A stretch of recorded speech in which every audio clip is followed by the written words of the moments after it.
Once again, welcome to all in my social science class. What is democracy and why is democracy? Class 9, let's start our new chapter.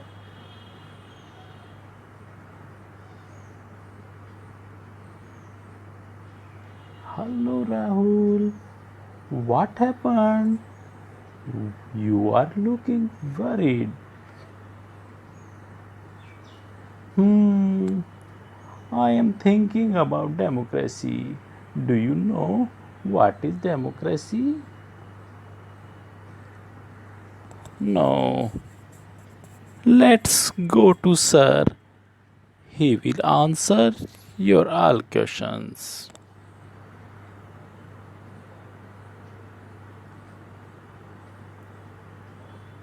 Then both of them go to their sir. Come on, Rahul, come on fast.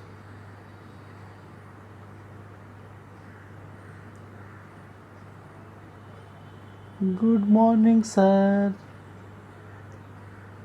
Good morning, Rahul and Pranju. Sir, could we ask something? Of course, you can. Sir, what is democracy and why is democracy? Okay, I will tell you what is democracy. Democracy is taken from a Greek word demokratia or a Latin word demokratia. In Greek, demos mean pupil and kratium mean rule. Democracy means rule of the pupil. In fact, democracy is said to be a form of government in which the people elect their own rulers. Democracy is a form of government of the people, for the people, and by the people. This definition is given by Abraham Lincoln.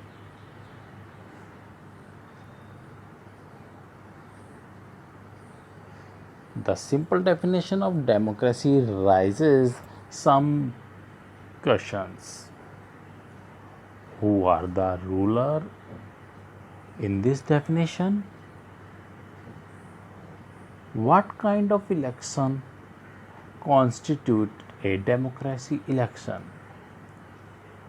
Who are the people who can elected the ruler or get elected as a ruler? Finally, what form of government is democracy? तो आपने देखा democracy की definition बताई Abraham Lincoln द्वारा कि भाई जनता का शासन, जनता के लिए शासन और जनता के द्वारा ही किया जाने वाला जनता पर एक ऐसा शासन है जिसे हम डेमोक्रेसी यानी लोकतंत्र के नाम से जानते हैं।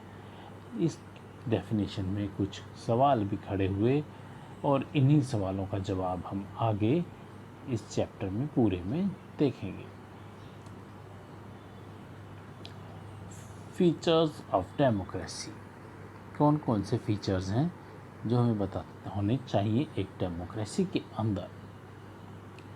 Number 1, democracy is a form of government in which the rulers are elected by people. जैसा कि डेफिनेशन में बताया गया है, इस एक ऐसा सरकार का ये फॉर्म है जिसके अंदर जो रूलर्स होते हैं वो होते हैं दुनिया के अंदर जितने भी लोकतंत्र हैं उन सभी में जनता द्वारा चुने हुए जो प्रतिनिधि होते हैं वो लोकतंत्र के अंदर शासन करने का काम करते हैं। और शासन किस पे करते हैं? अपनी जनता पर।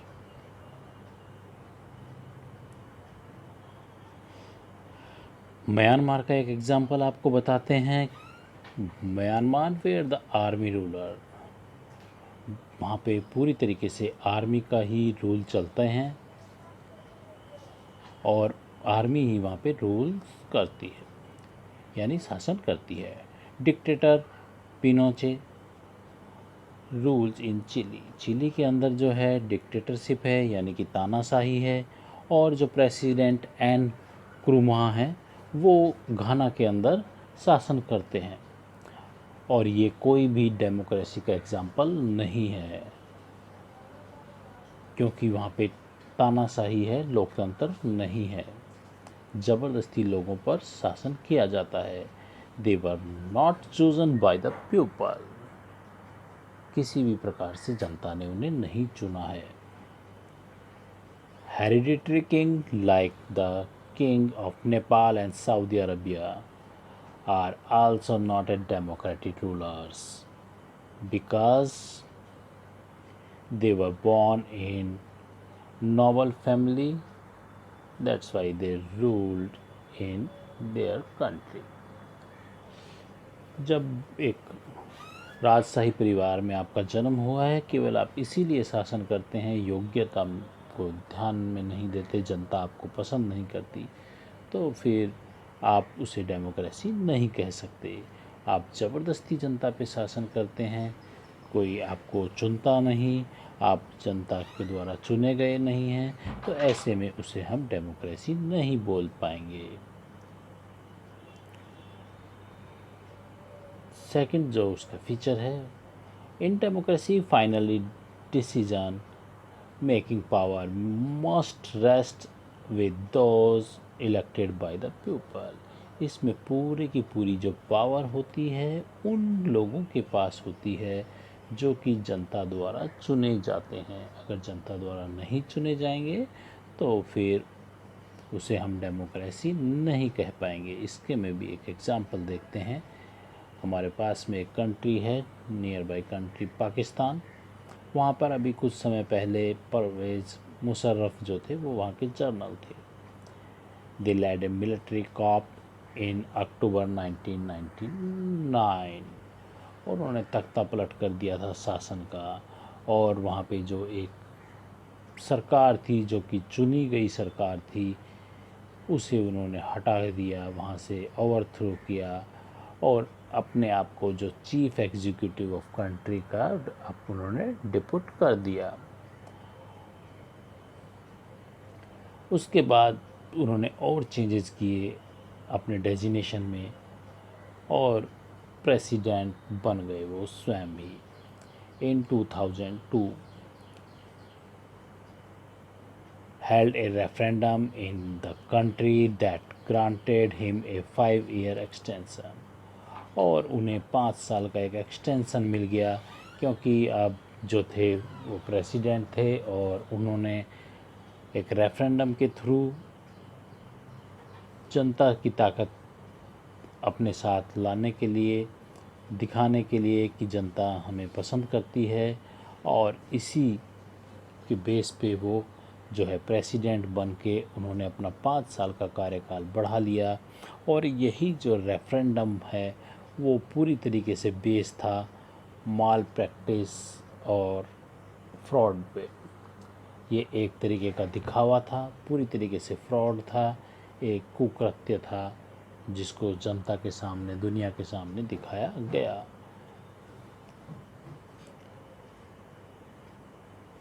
टू 2002 के अंदर जो उन्होंने कुछ लीगल फ्रेमवर्क ऑर्डर किए, उनके अंदर वो पहले से ही थे, उनमें तो उन्होंने कुछ सुधार कर दिया पाकिस्तान के कॉन्स्टिट्यूशन के अंदर। और इस ऑर्डर के द्वारा उन्होंने जो था, जो भी वहाँ की नेशनल एंड प्रोविंशियल असेंबली थी उन सब को उन्होंने डिसमिस कर दिया और पूरी की पूरी पावर अपने हाथ में ले ली। The work of the civilian cabinet was supervised by a national security council which was dominated by military officers। जो मिलिट्री ऑफिसर्स के प्रभुत्व में जो नेशनल सिक्योरिटी काउंसिल थी वो अब जो सिविलियन कैबिनेट थी उसका सुपरविज़न करने लगी थी। और जो पाकिस्तान है had election, elected representative had some power but the final power rested with military officers and general Musharraf. जैसा कि मैंने पहले बताया कि आपको जनता के द्वारा चुने गए प्रतिनिधियों के पास में होती है ताकत सारी की सारी, लेकिन यहाँ पे ताकत क्या थी? ताकत जो थी मिलिट्री के पास में थी। पूरी शासन करने की शक्ति मिलिट्री के ऑफिसर्स के हाथ में थी और सबसे ज़्यादा परवेज़ मुशर्रफ के हाथ में थी। इसलिए क्या हम इसे डेमोक्रेसी कह सकते हैं? नहीं, हम इसे नहीं कह सकते। We can not call it a democracy, क्योंकि वहाँ पे किसी प्रकार से भी जनता का शासन नहीं था। नंबर 3 फीचर है आपका, a democracy must be based on a free and fair election where those currently in power have a fair chance to losing. यानी यहाँ पे जो भी डेमोक्रेसी होती है उसमें फेयरली इलेक्शन होने चाहिए, फ्रीली इलेक्शन होने चाहिए, जनता उसमें पार्टिसिपेट करे और अपने प्रतिनिधियों को खुद चुने। और जो जनता के प्रतिनिधि हैं उनके अंदर में भी एक खौफ होना चाहिए, एक डर होना चाहिए, एक कुछ जनता के लिए करें, अगर नहीं करेंगे तो वो लूज़ कर सकते हैं अपने आप को, अपनी सत्ता को। ऐसा उनको अंदर होना चाहिए।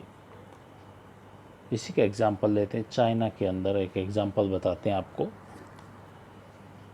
China elections are held for its parliament but all the candidates are either member of Chinese Communist Party or 8 smaller alliance of the party। China के अंदर एक ही पार्टी का शासन होता है जब से आज़ाद हुआ है, उसके बाद में चाइनीज़ कम्युनिस्ट पार्टी है वो, और कुछ अगर उसके अलावा कुछ और अदर पार्टीज़ उसमें हैं तो वो भी उनकी अलाइन पार्टी हैं, जो 8 स्मॉलर पार्टीज़ हैं। और यही इसी पार्टी के लोग जो हैं चुन करके सत्ता में आते हैं बार बार। कोई दूसरी पार्टी को चुनाव लड़ने का भी वहाँ पे राइट नहीं दिया गया है, या उसे चुनाव लड़ने ही नहीं देते हैं। इस तरीके से एक ही पार्टी वहाँ पे रूल कर रही है इतने समय से। अब दूसरा एग्जांपल ले लेते हैं मैक्सिको का। Since independence in 1930 hold election after every 6 year to elect the president. President के लिए हर 6 साल के अंदर चुनाव तो होते हैं, पर होता क्या है? सिर्फ वही जैसा कि चाइना में होता है, एक ही पार्टी वहाँ पे भी रूल करती आ रही है। Until 2000 every election was won by PRI। PRI जो है इंस्टीट्यूशनल रिवोल्यूशनरी पार्टी है वहाँ की, और 2000 तक केवल एक ही पार्टी लगातार कंटिन्यूसली जीतती जा रही है। Obviously there has been rigging and malpractices with freedom denied to opposition. यहाँ पे जो है कुछ घपलेबाजी के द्वारा, कुछ कुकृत्यों के द्वारा जो फ्रीडम है उसको पूरी तरीके से जो है तहस नहस कर दिया गया है। जो अपोजिशन है उसको पूरी तरीके से डिनाई किया गया है कि हम अपोजिशन पे ध्यान ही नहीं दिया जाता है, उसकी बात नहीं सुनी जाती है। Oppositions party didn't contest election, क्योंकि उन्हें चुनाव नहीं लड़ने दिया जाता है, वो चुनाव ही नहीं लड़ पाते हैं। But never manage to win because, या फिर अगर वो चुनाव लड़ते भी हैं, जैसा कि यहाँ बताया गया है कि opposition party did contest election, वो इलेक्शन के अंदर चुनाव लड़ने के लिए अपना फॉर्म भरते हैं, चुनाव लड़ते भी हैं, लेकिन होता क्या है, हर बार वो हार जाते हैं। उन्हें कभी भी आज उस तक 2000 तक वो नेवर मैनेज टू विन। क्यों नहीं मैनेज कर पाए, क्यों नहीं जीत पाए? उसके कुछ रीजंस हैं, जैसे PRI used many dirty tricks to win election. बहुत सारे गलत तरीक़ों के द्वारा, जैसे कि those who were employed in government office had to attend PRI meeting. जितने भी गवर्नमेंट ऑफिसर्स हैं उन सभी को पीआरआई की मीटिंग्स हैं वो अटेंड करनी होंगी, उसमें पार्टिसिपेट करना होगा। Teachers use to force parents to vote for the PRI, वो पूरी तरीके से फोर्स करते हैं टीचर्स भी कि आप पीआरआई को ही वोट देंगे। Media largely ignored the activities of opposition political parties except to criticism the, जो अपोजिशन है उसको पूरी तरीके से नकार दिया जाता है, उसे पूरी तरीके से अनदेखा कर दिया जाता है, केवल और केवल उसका जो है क्रिटिसिज्म किया जाता है। जैसा कि आजकल आप भारत में भी देख रहे हैं, सभी पार्टियों को बराबर बोलने का अधिकार नहीं दिया जाता है, बोलते हैं तो उसको ज़्यादा महत्व नहीं दिया जाता है, रूलिंग पार्टी को ही अधिक महत्व दिया जा रहा है। ऐसी शिकायतें जनता द्वारा देखने को मिल रही हैं। मीडिया पर आरोप लगते हैं तो मीडिया वहाँ पे भी कुछ इसी तरीके का करता है कि, लेकिन भारत के अंदर डेमोक्रेसी है, लेकिन मैक्सिको में उस समय तक डेमोक्रेसी नहीं थी, वहाँ पे डेमोक्रेसी की पूरी तरीके से धज्जियाँ उड़ाई जा चुकी थी। Sometimes the polling booth were shifted from one place to another in the last minute. जब लास्ट मिनट में ही आप शिफ्ट कर देंगे एक जगह से दूसरी जगह, तो लोगों को कैसे पता चलेगा कि वोट कहाँ डालना है।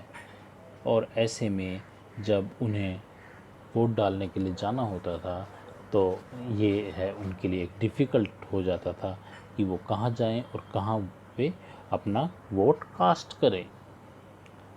The PRI spent a large sum of money in the campaign for its candidate. जब वो अपने कैंपेन करती है अपने कैंडिडेट्स के लिए तो उसमें बहुत पैसा खर्च करती है।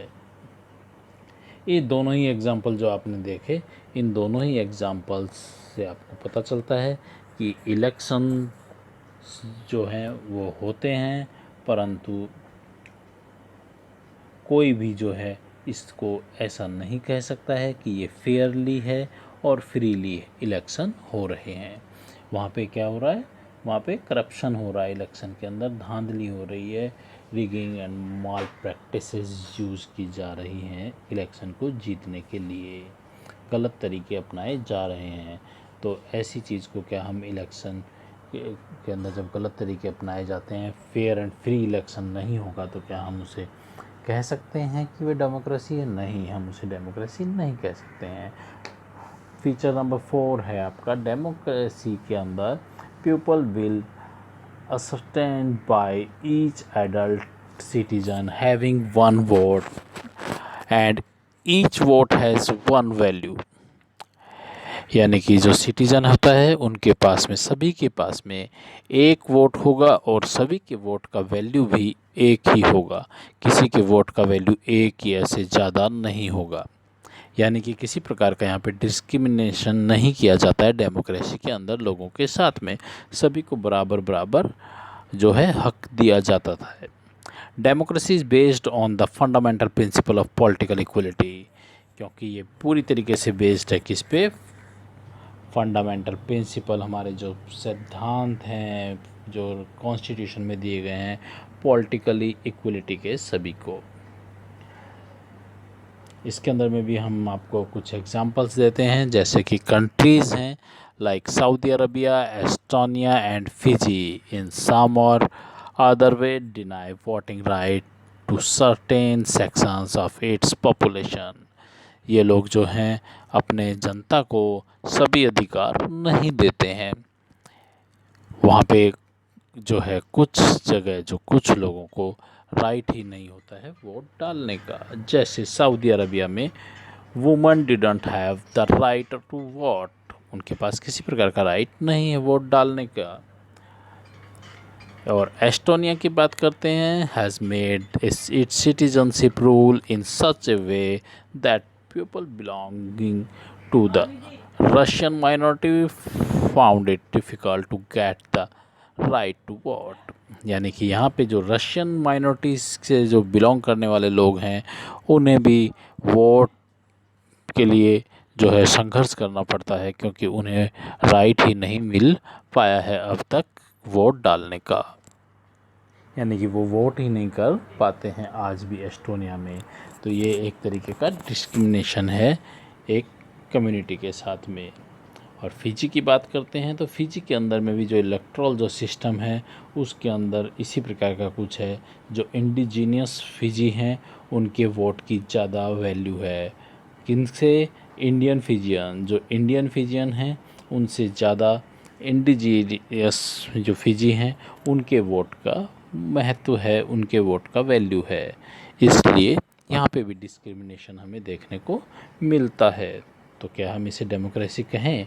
Definitely not, it's not a democratic government, क्योंकि यहाँ पे सभी को बराबर वोट का अधिकार नहीं दिया गया है, उसका वैल्यू जो है बराबर नहीं रखा गया है। Number 5 feature of the democracy is a democratic government rules within limits set by constitutional and citizen right. जो आपका संविधान है और जो सिटीजनों के जो अधिकार हैं वो जो है गवर्नमेंट को शासन करने के लिए कुछ उन्होंने लिमिट्स सेट कर दी हैं।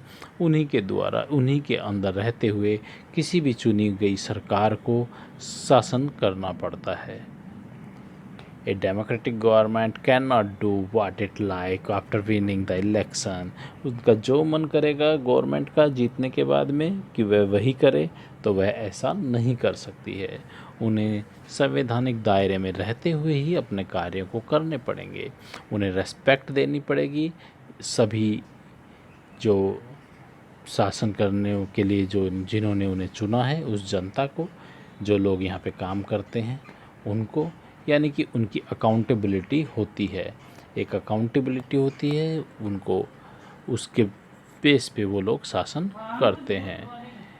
It has a respect certain basic rules and is accountable not only to the people but also to the other independent officials. यानी कि जो अकाउंटेबिलिटी जो उनकी होती है उनकी जनता के प्रति, और जो इंडिपेंडेंट ऑफिशियल्स होती है उनके प्रति होती है, और उन्हें जनता का जो है पर शासन करने के लिए उनका सम्मान करना ज़रूरी होता है। लेकिन एक एग्जाम्पल आपको बताते हैं जिम्बाब्वे का, जहाँ पे रॉबर्ट मुगाबे जो था वो शासन करते थे, वहाँ के प्रेसिडेंट थे। He is ruling there for last 38 years, but in many incidents he has behaved in a undemocratic way and even above the law। उनका जो बहुत सारे आपने जो इंसिडेंट्स देखेंगे उससे हमें पता चलता है कि वहाँ पे भी डेमोक्रेसी को फॉलो नहीं किया गया, क्योंकि उन्होंने जनता के प्रति अपनी अकाउंटेबिलिटी कभी दिखाई नहीं, या उसको महत्व, जनता को या ऑफिशियल्स को महत्व नहीं दिया, कॉन्स्टिट्यूशन के दायरे में रहकर शासन नहीं किया।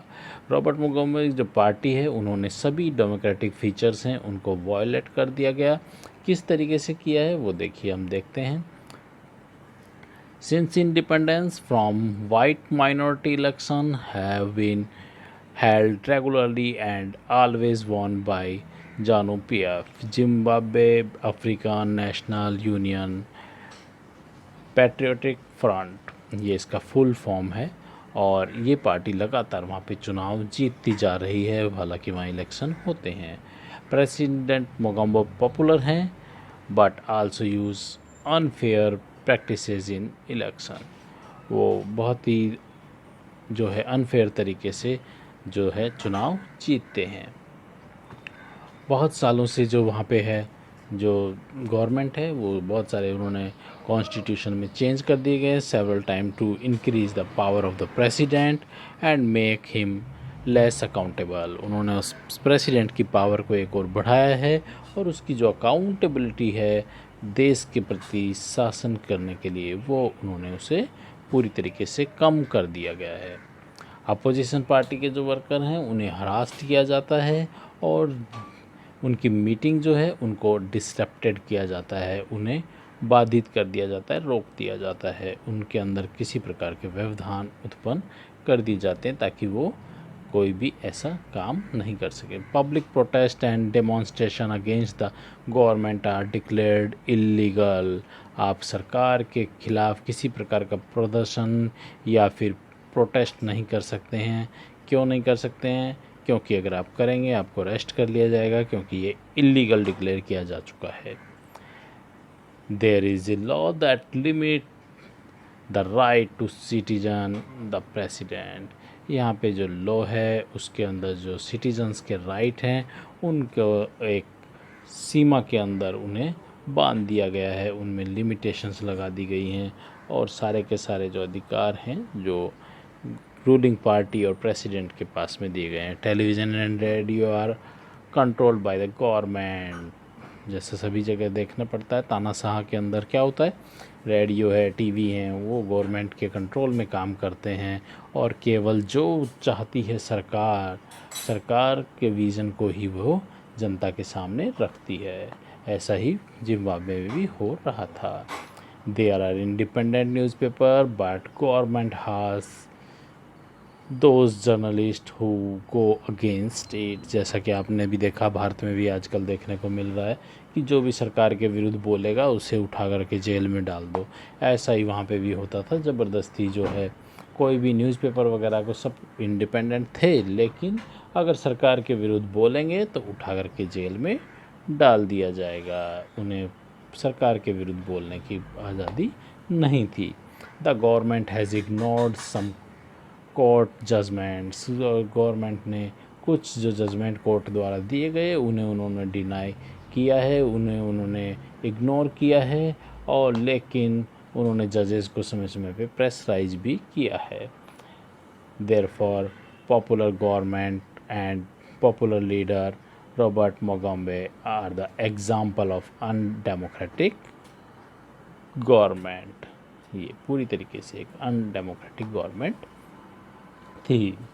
Hence we can deduce that democracy is a form of government in which ruler elected by the people take all the major decisions in favor of public or in favor of our country। तो ये आपके features थे democracy को लेकर के।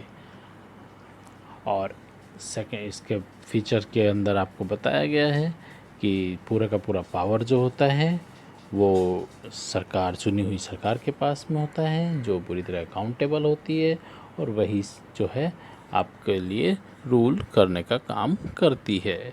और जो election होते हैं उसके अंदर आपकी चॉइस होती है, आपको फेयर अपॉर्चुनिटी दी जाती है कि आप किसी भी सरकार को, किसी भी प्रतिनिधि को चुनें जो करंटली है, और अगर आपको लगता है उसने काम नहीं किया तो आप उसे हटा भी सकते हैं। ऐसा आपको राइट मिलना चाहिए, तभी वो डेमोक्रेसी कहलाएगी। The choice of opportunity is available to all the people on an equal basis, और वो सभी को इक्वल बेसिस पे मिलनी चाहिए। इस प्रकार की जो एक्सरसाइज है, वो जो आपको अपने नेता को, अपनी गवर्नमेंट को चुनने का जो अधिकार मिलता है इस बेस के ऊपर, तो ये सभी जो है कॉन्स्टिट्यूशन के अंतर्गत और सिटीजन राइट्स को ध्यान में रखते हुए शासन करते हैं। अब अगली बात करते हैं हम, व्हाई इज़ डेमोक्रेसी। डेमोक्रेसी की नीड क्या है या डेमोक्रेसी क्यों? इसके लिए हम पहले लेंगे कुछ इसके क्रिटिसिज्म ऑफ डेमोक्रेसी। कुछ जो है लोग उसकी आलोचना करते हैं, तो उन्हीं आलोचनाओं के बारे में हम बात करते हैं। पहले, it creates instability by changing its leader frequently. बार बार जो नेता चेंज होते हैं उससे इनस्टेबिलिटी आती है गवर्नमेंट में, देश के अंदर, ऐसा लोगों का मानना है। Democracy is about power play and political competition. There is no scope for moralities. किसी प्रकार की जो नैतिक कार्य हैं, नैतिकता के लिए इसमें जगह नहीं है। ये पूरी तरीके से एक शक्ति का प्रदर्शन और पॉलिटिकल कंपटीशन मात्र बन के रह गया है। So many people have to be consulted before any issue is solved. It leads to delay. किसी भी समस्या का समाधान करने से पहले बहुत सारे लोगों से राय मशवरा किया जाता है, जिसमें बहुत ज़्यादा समय लगता है, और ऐसा होने की वजह से उस समस्या का समाधान करने में इतना वक्त लग जाता है कि देरी हो जाती है, सही समय पे वो नहीं हो पाता है। Elected leaders do not know the best interest of the people. जो इलेक्टेड लीडर्स होते हैं, जिन्हें हम चुन के आगे भेजते हैं, वो जनता का जो वास्तविक और जो सबसे अच्छा जो इंटरेस्ट है, उनके लिए क्या बेहतर है, उसे जान पाना मुश्किल होता है, वो नहीं जानते हैं। और ऐसा जो गवर्नमेंट है उसके अंदर करप्शन जो होता है वो बढ़ता है ऐसा होने से, और it's based on electoral corruption. ये पूरी तरीके से जो है चुनाव के अंदर जो धांधलेबाजी होती है, ये सब उसकी ओर इशारा कर रहे हैं कि ये पूरी तरीके से जो इलेक्ट्रल करप्शन यहाँ पे देखने को मिलता है। Ordinary people do not know what is good for them, so decision making should not be left to them. यहाँ पे जो सभी सामान्य जनता है उसके समक्ष बात रखी जाती है और जो है डिसीजन लिए जाते हैं, लेकिन ऐसा देखने को मिलता है कि जो ऑर्डिनरी पीपल हैं उन्हें पता ही नहीं है कि क्या उनके लिए ज़्यादा बेहतर और अच्छा है, तो फिर उन्हें की डेमोक्रेसी के अंदर उनके ऊपर इस प्रकार का डिसीजन मेकिंग का काम नहीं होना चाहिए, नहीं छोड़ना चाहिए। आर्ग्यूमेंट्स जो हैं डेमोक्रेसी के फेवर में, अब उनकी बात कर लेते हैं, जो आपको बताएगा कि डेमोक्रेसी क्यों ज़रूरी है। Democratic government is a more accountable form of government. ये बहुत ही अधिक अकाउंटेबल फॉर्म है गवर्नमेंट का। जब सरकार चुन के आप भेजते हैं तो उसको काम करना पड़ेगा आपके लिए, नहीं करेगा तो आप उसे नेक्स्ट टाइम चेंज कर देंगे। इसलिए अगर सत्ता में रहना है तो उनको जनता के लिए, जनता के अकॉर्डिंग काम करना ही होगा। ये इसकी एक खासियत है। It improve the quality of decision making, क्योंकि सभी लोगों से राय मशवरा लेकर के और जो जनता के लिए सबसे ज़्यादा बेस्ट होता है उसको किया जाता है। तो ऐसे करने से जो डिसीजन मेकिंग की जो क्वालिटी है वो इम्प्रूव होती है डेमोक्रेसी के अंदर। It provide a method to deal with differences and conflicts. यहाँ पे जो मेथड अप्लाई किया जाता है, वो डील किया जाता है वो विद जो डिफरेंसेस और जो कॉन्फ्लिक्ट्स हैं उनको साथ में ये जो है मेथड यूज़ किया जाता है। लोगों के अंदर मतभेद भी हैं, संघर्ष भी है, कॉन्फ्लिक्ट्स भी हैं, ये सब होने के बावजूद भी जो है इस तरीके से मेथड यूज़ किए जाते हैं कि सभी फिर उसको साथ में आकर के करने पे एग्री होते हैं। It enhance the dignity of citizens. ये जो सिटीज़न हैं उनकी डिग्निटी को बढ़ा देता है, इम्प्रूव करता है, और जितने भी प्रकार की कोई भी मिस्टेक्स जो हैं उसके अंदर ये करेक्शंस को भी अलाउ करता है। कोई भी चीज़ है उसमें अगर आप गलती पे थे या आपने गलती की है तो आप उसे भी सुधार सकने की यहाँ पे गुंजाइश आपको देखने को मिलती है। अब बात करते हैं broader meaning of democracy.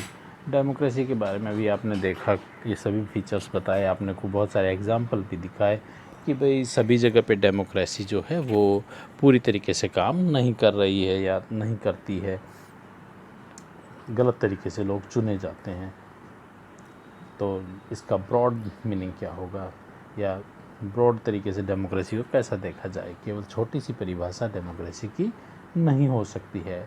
Democratic idea can be practised in a various decision making process. In broader sense no country can be completely democratic. यहाँ पर साफ साफ बोला गया है कि अगर हम ब्रॉड सेंस में इसकी बात करते हैं तो ऐसी कोई भी कंट्री नहीं है जहाँ पे पूरी तरीके से डेमोक्रेटिक रूल होता हो। हालांकि यहाँ पे अलग अलग तरीके से प्रैक्टिस की जाती है, डिसीजन मेकिंग का प्रोसेस अलग अलग तरीके से यूज़ किया जाता है, और the feature of democracy are only minimum condition. ये जो फीचर्स बताए गए हैं ये केवल मिनिमम कंडीशंस हैं, ऐसा होना चाहिए। ये डेमोक्रेसी पूरी तरीके से नहीं है, ये तो होना ही चाहिए तभी डेमोक्रेसी है। इसके अलावा भी बहुत कुछ है ब्रॉड मीन में जिसके अंदर डेमोक्रेसी में होना चाहिए, लेकिन हम देखते हैं कि जो वास्तव में है डेमोक्रेसी के जो विश्व के अंदर बहुत ही जो कम जगह देखने को मिल रहा है। नाम के लिए डेमोक्रेसी है, और जहाँ डेमोक्रेसी है वहाँ पर भी जो पूरी तरीके से इसे फॉलो नहीं होता है। A lot can be done toward achieving real democracy. वास्तविक जो डेमोक्रेसी है उसे अचीव करने के लिए, जो वास्तविक डेमोक्रेसी है उसे अचीव करने के लिए अभी भी बहुत कुछ करने की आवश्यकता है। In democratic country all people do not rule. और जो डेमोक्रेसी है उसमें सभी लोग शासन नहीं करते हैं। इसके अंदर एक जो कुछ जनता द्वारा चुने गए जो प्रतिनिधि होते हैं उन्हें जनता चुनती है, और वही उस पूरी की पूरी जनता के लिए शासन करते हैं। People in democracy rule through their representatives. जैसे मैंने बताया, जो प्रतिनिधि होते हैं वो जनता द्वारा चुने जाते हैं और फिर जनता के ऊपर शासन करते हैं। This form of country which are democracy is called as representative democracy. इस प्रकार की डेमोक्रेसी को हम रिप्रेजेंटेटिव डेमोक्रेसी कहते हैं। मॉडर्न डेमोक्रेसी के अंदर आजकल आप देखते हैं involve large number of people that it is physically impossible for them to sit together and take collective decision.